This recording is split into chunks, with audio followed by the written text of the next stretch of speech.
Hello hello hello, क्या हाल है soldier? सब लोग ठीक ठाक, बढ़िया।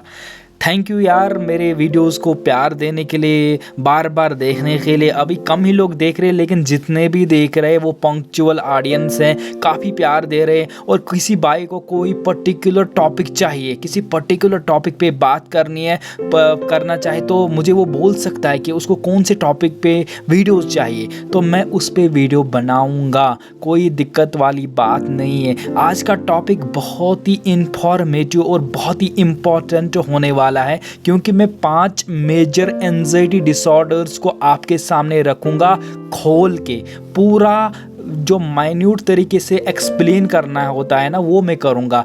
छोटी छोटी इन्फॉर्मेशंस की क्या होता है, कैसे होता है, वो सब कुछ आपको दे दूंगा। ओके, आप लोग इस वीडियो में बने रहिए और पूरे अच्छे से इस पूरे वीडियो को देखिए। Okay, so let's begin the video. 5 major anxiety disorder. हमें पता है कि एंजाइटी डिसऑर्डर क्या होता है, जिसमें हमें फ्यूचर सिनेरियोज की घबराहट होती है। हम फ्यूचर के बारे में ज़्यादा वल्नरेबल होते हैं कि यार क्या होगा, क्यों होगा, कैसे होगा। तो इसमें भी बहुत सारे डिसऑर्डर्स होते हैं जिनको क्लासिफिकेशन हुई है एंजाइटी डिसऑर्डर्स की। तो सबसे पहला जो एंजाइटी डिसऑर्डर है, जो बहुत ही कॉमन है, उसको बोलते हैं गैड, GAD, जिसको बोलते हैं generalised anxiety disorder. As its name indicate, जैसा इसका नाम बोल रहा है, generalised. It means that generalised is, ये आपकी हर एक डे टू डे टास्क्स में आपको एंजाइटी क्रिएट करता है। Day to day tasks, okay, आपकी जो लाइफस्टाइल होती है, आपकी जो डेली रूटीन्स होती है, उसमें आपको बहुत ही ज़्यादा एंजाइटी आती है। अनरियलिस्टिक वरीज, भाई याद रख लेना, अनरियलिस्टिक वरीज और टेंशन क्रिएट हो जाती है।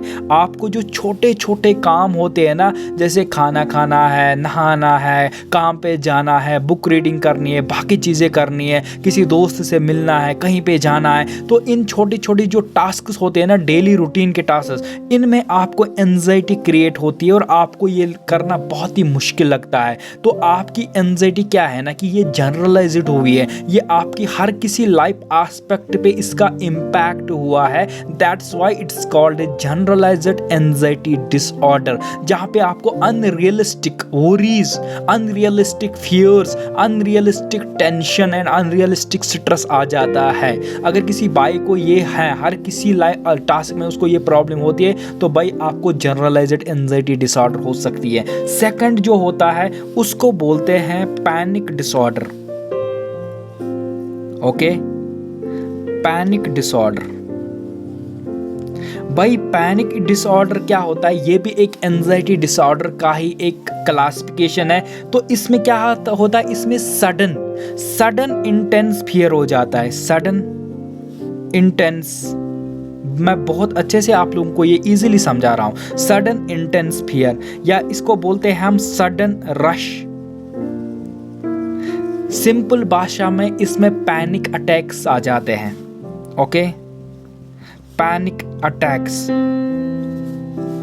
आप बैठे हो कहीं पे और अचानक से आपकी दिल की धड़कनें तेज हो रही है, आपको सांस लेने में दिक्कत हो रही है, आपको चक्कर आने शुरू हो गए, आपको लगेगा कि यार मैं एज पे हूँ, मतलब अभी कुछ हो जाएगा, अभी 5 मिनट में, 2 मिनट में कुछ होने वाला है, मैं मरने वाला हूँ, कुछ होने वाला है, ऐसा फीलिंग आना। फिर बॉडी उस पर रिएक्ट करना, गट में इशू लगना, DPDR लगना, डिजीनेस लगना, पाल्पिटेशंस होना, चेस्ट में पेन होना। तो आप एक पूरे एपिसोड आपके साथ हो जाता है, उसको बोलते हैं पैनिक डिसऑर्डर, जिसमें सडन इंटेंस फियर होता है पैनिक अटैक्स की सूरत में। और आपको लगता है कि मुझे किसी सिचुएशन से भागना चाहिए, मुझे किसी सेफ जगह पे जाना चाहिए, मैं यहाँ पे सेफ नहीं हूँ। तो आप लीव करते हो बहुत सारी जगहों पे किसी सेफ जगह पे जाने के लिए, क्योंकि ये फिजिकल जो होता है ना, ये फिजिकल अटैक होता है, बहुत ज़्यादा फिजिकल अटैक हो जाता है, आपको बहुत सारे सिम्टम्स इसमें फील होते हैं। तो this is called the panic disorder. बहुत सारे लोग इसमें फंसे हुए हैं, बहुत सारे लोगों को ये होता है। पैनिक डिसऑर्डर में सबसे ज़्यादा जो होते हैं ना, सीवियर फिजिकल सिम्टम्स आ जाते हैं, जो कि बहुत फिजिकल होते हैं, इंसान को लगता है पता नहीं क्या है। थर्ड डिसऑर्डर जो होता है, जो में एंजाइटी में आता है, उसको बोलते हैं सोशल एंजाइटी। ये भी बहुत सारे लोगों को में है। इसको सोशल एंजाइटी में क्या होता है कि आप बहुत ही ज़्यादा ओवरवेलमिंग और बहुत ही सेल्फ कॉन्शियस हो जाते हो इन सोशल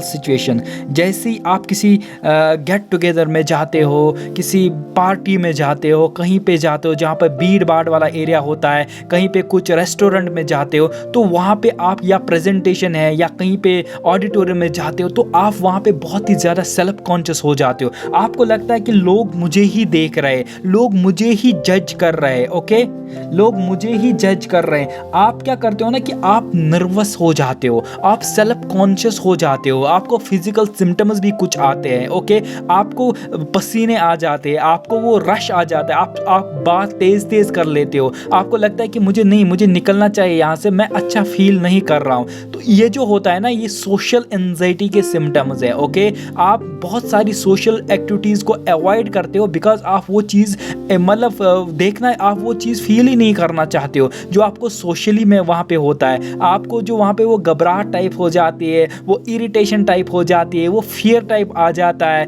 ऐसा लगता है कि यार मैं यहाँ पे बिलोंग ही नहीं करता हूँ, I am not belonging in this social gathering, मैं कुछ अलग ही फील कर रहा हूँ। लोगों से मिलना आपको ऑकवर्ड लगता है, लोगों से बात करना आपको डिफरेंट लगता है, आप चाहते हो कि यार आप आइसोलेशन में रहो, आप घर में रहो, लोगों से बात करने में मज़ा नहीं आता, वो इरिटेशन फील हो जाती है।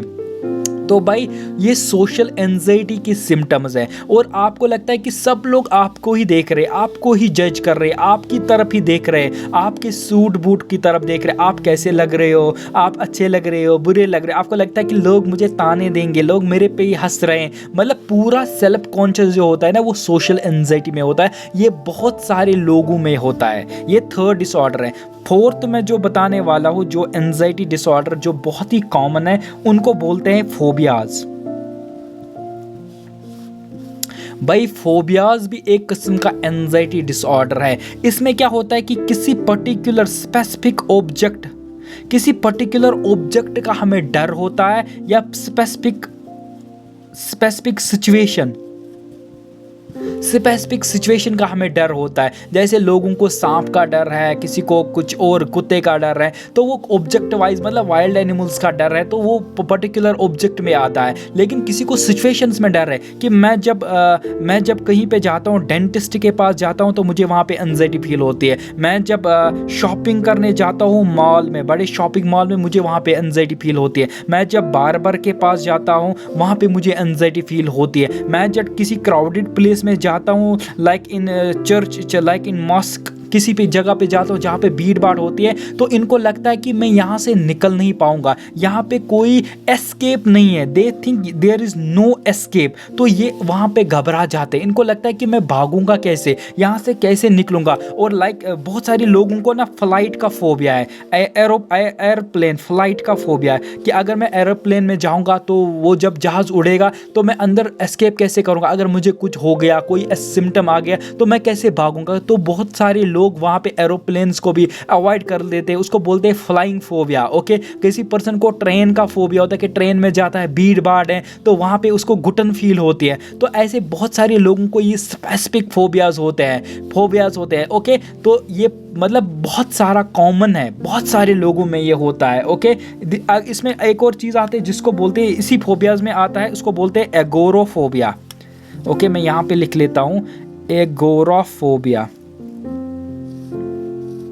यही बात होती है। एगोरोफोबिया का मतलब यही होता है कि आप अपने कंफर्ट जोन से बाहर नहीं जाना चाहते हो। आप लोगों ने एक कंफर्ट जोन बनाया है और एक पर्टिकुलर स्पेस बनाई है, आप उस स्पेस से बाहर जाना ही नहीं चाहते हो। फॉर एग्जांपल ये आपका एरिया है, इसमें आपका घर आता है, आपका कुछ शॉप, जो आपके नेबर्स में शॉप आते हैं, कुछ प्लेग्राउंड आ जाता है, कुछ और रोड्स आ जाते हैं, तो आप इस एरिया में सेफ फील करते हो। जैसे आप इस एरिया से बाहर निकलते हो ना, या किसी दूसरे डिस्ट्रिक्ट में जाते हो या किसी दूसरे जगह पे जाते हो, घर से दूर चले जाते हो, तो आपको डर लगना शुरू हो जाता है। तो इसका मतलब है कि आप अपने कंफर्ट जोन के बाहर अनकंफर्ट फील करते हो और आपको फिर बहुत सारी जगहों पे अगर अगर जाना होता है तो आपको एस्केप की प्रॉब्लम होती है। आपको लगता है कि मैं बाहर कैसे निकलूँगा, मैं भागूंगा कैसे, अगर मुझे कुछ हो गया तो मुझे कोई आदमी साथ होना चाहिए, कोई दोस्त साथ होना चाहिए ताकि वो मेरी हेल्प करे। ये भी एंजाइटी डिसऑर्डर में आता है। Number 4 is separation anxiety.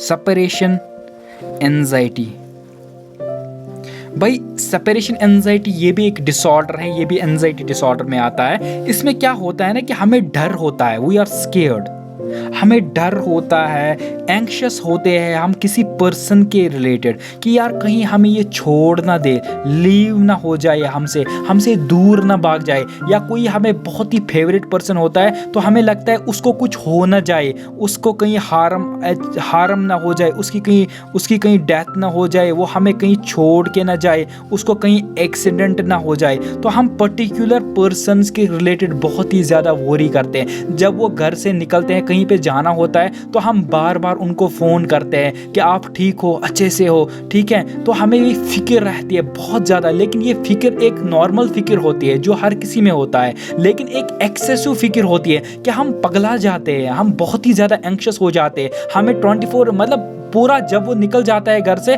तो हमें उनकी फिक्र होती है, जब तक वो वापस नहीं आएंगे तब तक हम चैन की सांस नहीं लेते। मुझे पता है एक टाइप की एंजाइटी होती है जब हमारा फेवरेट पर्सन घर से जाता है, बट वो नॉर्मल होता है, एक फ़ोन से वो चली जाती है। लेकिन ये पर्सन जिसको ये सेपरेशन एंजाइटी होती है, ये बार बार करते हैं, इनको करार ही नहीं होता, एक जगह पे बैठ ही नहीं सकते। तो ये बहुत ही ज़्यादा किसी पर्सन के रिलेटेड अट्रैक्टेड होते और इनको लगता है कि ये कहीं हमें छोड़ के ना दे। इनके साथ मे बी लाइफ में कभी ऐसा एपिसोड हुआ होता है पास्ट में जहाँ पे इनको किसी ने लीव किया होता है, तो इनको उसी चीज़ का डर होता है कि यार जब मुझे उसने छोड़ के गया था तो मेरे साथ क्या क्या हुआ था। तो ये फिर बहुत ही ज़्यादा पॉजिटिव हो जाते हैं, एग्रेसिव हो जाते हैं, ठीक है। और इनको ये डर लगा रहता है कि मुझसे कोई छूट ना जाए, मेरी लाइफ से कोई निकल ना जाए। ओके, ये सेपरेशन एंजाइटी किसी भी चीज़ के रिलेटेड हो सकती है, ह्यूमंस के रिलेटेड, बाकी चीज़ों के रिलेटेड भी। तो ये एक डायनामिक टॉपिक है, एक वास्ट टॉपिक है, बट इसमें ये एंजाइटी डिसऑर्डर में आ जाता है। लास्ट में जो मैं आपको बताने वाला हूं, that is called PTSD, that is post traumatic stress disorder.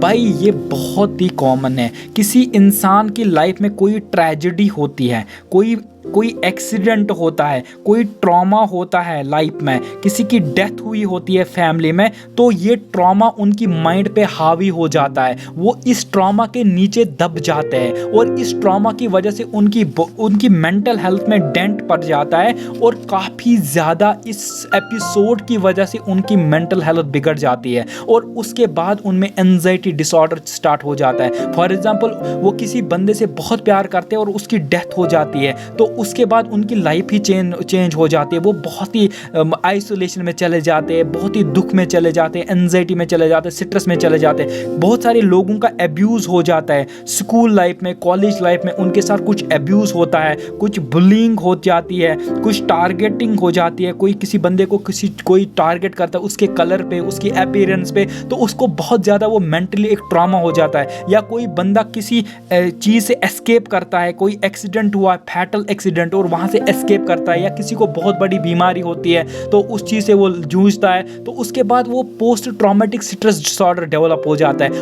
उनके वो फियर्स आते हैं, फ्लैशबैक्स आते हैं, मेमोरीज आते हैं, रात को वो जब सोते हैं तो रात को वो नाइटमेयर्स आते हैं उन्हीं ट्रॉमास के रिलेटेड, उन्हीं मेमोरीज के रिलेटेड, तो इसी चीज़ में वो फंस जाते हैं। ये भी बहुत कॉमन है, इसको बोलते हैं पोस्ट ट्रॉमेटिक स्ट्रेस डिसऑर्डर। ये भी एंजाइटी का एक डिसऑर्डर है। आई होप आप लोगों को ये वीडियो बहुत ही अच्छा लगा होगा और इन्फॉर्मेटिव लगा होगा। मैंने बहुत ही सिंप्लीफाई करके इन डिसऑर्डर्स को आप लोगों के सामने रखा, ठीक है। अगर कोई भी बंदा इन किसी भी डिसऑर्डर में फंसा हुआ है और हेल्प चाहिए तो भाई मैं यहाँ पे हूँ। आप मुझे इंस्टाग्राम पे फॉलो कर सकते हैं, मेरी इंस्टा की लिंक मेरे बायो में है, यूट्यूब के बायो में है। वैसे भी मेरे इंस्टा का जो नाम है वो है एंजाइटी पैनिक फोबिया रिकवरी।